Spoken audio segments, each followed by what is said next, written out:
Wednesday words for October the 29th, 2025 here on Following Him, the Disciple Life. The word for today, a very rainy day, as you maybe can hear in the background there. This week leading up to Halloween, just a couple of days away, depending on how you count it, 2 or 3 days, is the word Phantasma. Yes, that's right. We're going to start with the Greek and work our way back to the English. The word Phantasma is found in 2 places in the New Testament, Matthew 14:26 and Mark 6:49. This is the word that translates as apparition or ghost. Now, this is a different word than the Greek word for spirit. This is the word that is used when they're talking about a ghostly figure, when they're talking about a ghost in the sense like what we think of a ghost. You know, we know that there are spirits. This is referring to the idea of a spirit being that has returned, an apparition, that sort of thing. And in Matthew 14 and in Mark 6, this is the word that Matthew and Mark used when they talked about the apostles seeing Jesus walking on the water towards them. And you got to picture this thing. We've talked about this in another video or two, but you're in the middle of the Sea of Galilee. You got all the wind and the waves, and it's night. And you see this shadowy thing walking to you on water. What are you going to think that is? You're going to think it's a ghost. It's a ghost! The apostles kind of had a Casper moment there. You know, it's a ghost! It's a ghost! That's essentially, and I doubt they said it in a calm voice. So it maybe would have resembled something from a Casper cartoon. But no, it wasn't a ghost. It was the Son of God. But this is the word that they use. Once again, this is a different word than the word for spirit, and would point out something.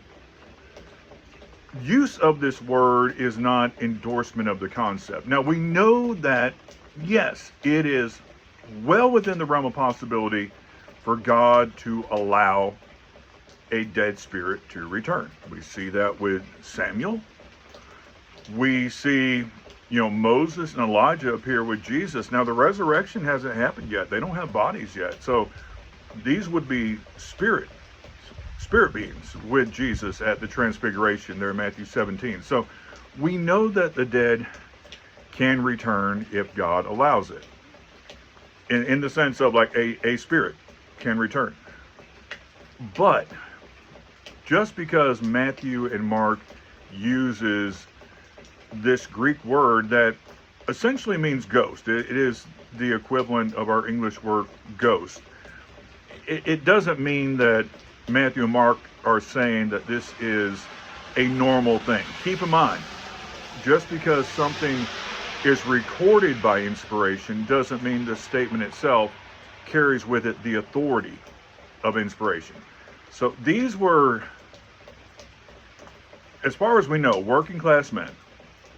We don't quite know about Judas's background, or all of them for sure, but they, mainly Galileans, many of them fishermen, people that would have been more likely to be what we would call superstitious.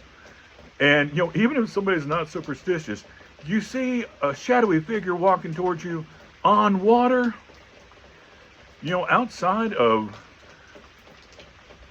Jesus and those villains on Superman 2, I don't really, and that kid in the Incredibles movie, I don't really have anybody in mind that normally walks on water. So that's normally a ghost thing, right?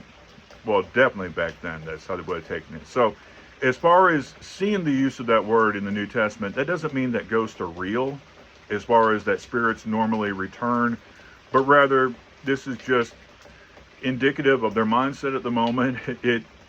To me, it provides a little bit of a humorous moment there. And it does show that, depending on circumstances, at least momentarily, Jesus can be frightening if you don't understand who he is and what's going on. That is something we could, and we've we've dealt with that in some other videos. So anyways, word for today, Phantasma, that is a Greek word for ghost. You have a great rest of the day, and shalom.